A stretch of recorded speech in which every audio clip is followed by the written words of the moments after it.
Production of 1,000 concrete pools of various sizes by Herat Pools Manufacturing Plant. The Afghanistan Brishna Shirkat related Herat Brishna Pools Manufacturing Plant has successfully produced a total of 1,000 concrete pools of various sizes during the past solar year. These pools have been utilized in the development and enhancement of electricity grids across Farah, Nimroz and Balghis provinces as well as in Herat itself. Here, our achievements in Herat Province Pools Manufacturing Plant included the production of 1,000 pools of various sizes in the shape of H, which were made available to Herat Krishna and from there distributed to customers in neighboring provinces.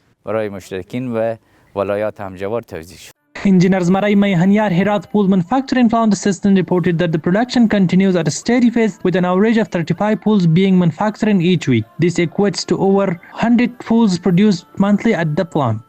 On a weekly basis, we can produce approximately 35 pools every 10 days, and in a total, we produce 100 pools of different sizes in a month.